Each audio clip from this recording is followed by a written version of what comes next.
Good to talk with you.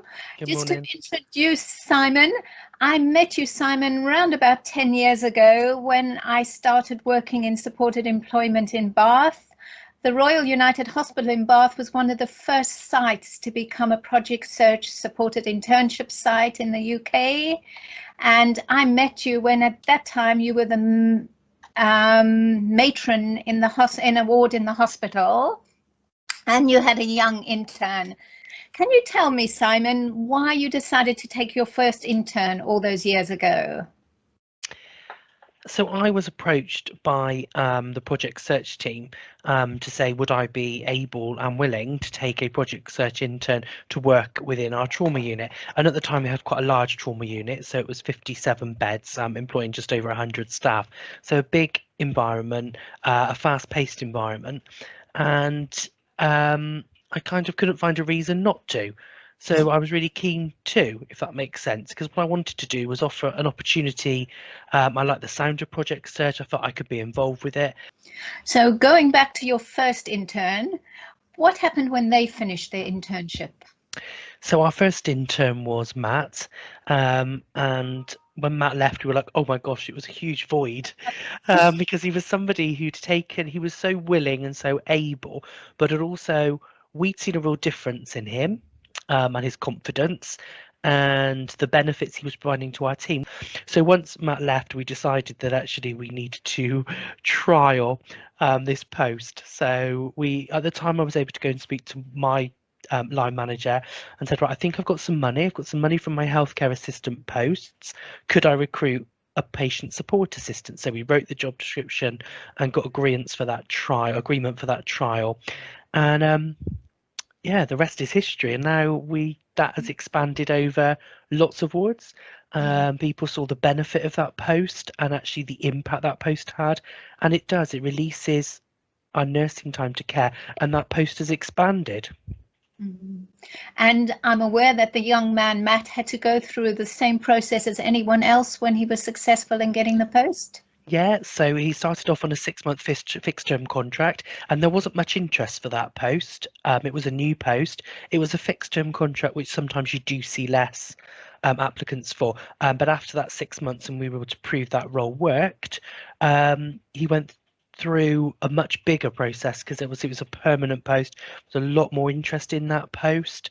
And actually, there was lots of people that were more academically qualified than Matt, but actually we were looking for somebody who had the skills, the knowledge, and went through a full competitive process and actually excelled. I'm not, I was nervous when Matt went through that process. Oh my God, what if there is somebody better?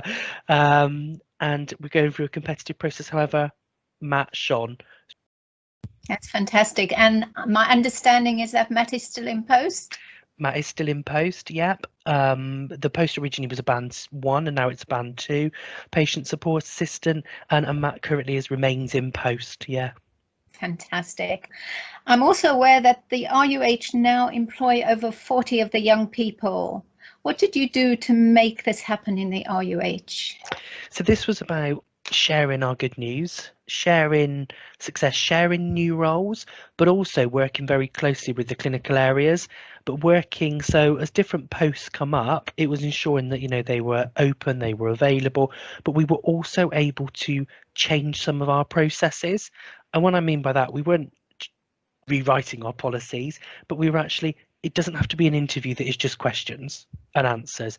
We were able to start looking at working interviews. We recorded somebody doing the post, somebody doing the job on an iPad, sharing that interview, doing, like I said, doing working interviews, looking at the questions, looking at how we respond, and looking at the application forms, just that whole process of encouraging people to apply for jobs, but also that process of gaining the job. It doesn't have to just be a standard interview, but it was about us then working with the follow along job coaches so that we were able to provide that support. One, to retain our staff, which, and I've said this previously, that's no different than we do with any of our staff. And treating everybody as individuals and working really hard with them to make sure they get the best out of their post, we get the best out of them, but also ensuring that we have really low turnover, which is great. which is wonderful. Yes. Earlier you mentioned the follow along job coach, and I know the RUH have a job coach who works in the RUH supporting the young employees. Can you tell me more about this, how this works for you? Yeah, so for this works because it gives the ward area somebody that can support them. It's not you know, you're not being left alone with maybe sometimes uncharted territory, but actually it's about how we can provide that support. So we work closely with the job coach, but the job coach works really closely with the team, and I don't believe we would have had have the amount of success that we've had if it wasn't for the fact of the follow along job coaches.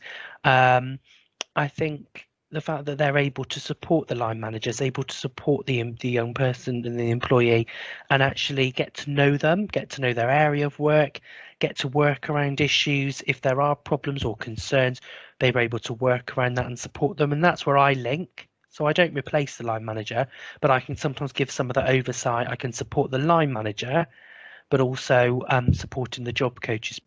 Oh, that's really good. And you now have over 40 young people working within the RUH who've done internships. What do these employees, what do you think they bring to the hospital? So I think they bring, similar to lots of our team members, so they bring commitment, they bring passion. They want to work in the health service. They've chosen to work in that role. They also bring, they're very much part of the team. So for us, they have very low sickness levels. They're engaged at work. They enjoy their job. A turnover is limited. They actually bring to the team a different perspective. Yes, And their yes, independence and all of yes, that, seeing that, yes, that transition is so good. yes. And I also remember one of the young employees was looking to leave home, and the job coach, together with team, managed to get him a place in the nurses' home. And it was a perfect first step for him to be leaving home, just the same as other employees Yeah, coming to work at the hospital, which yeah, was great. We're now in the midst of COVID, of course, and just wanted to ask you, how have you handled things, especially around safety, with COVID becoming such an issue for all of us now? yeah. And we know COVID's brought several challenges for everybody, hasn't it?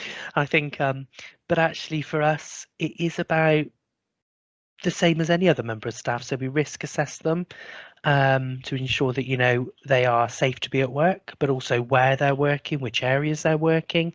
So some of our staff aren't able to work in the area they originally were working in because of the risk of that area, whether that be high risk, a high risk area, and then being not able to work there.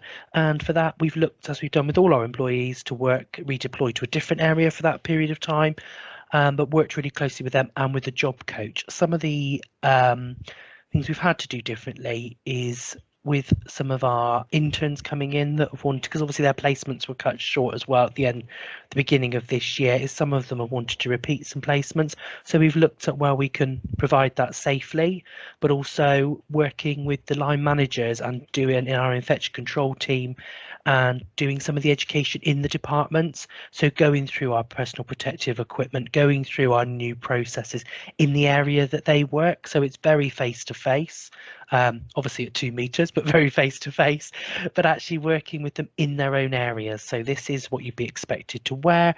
This is how this process is going to work now, because there has been lots of changes.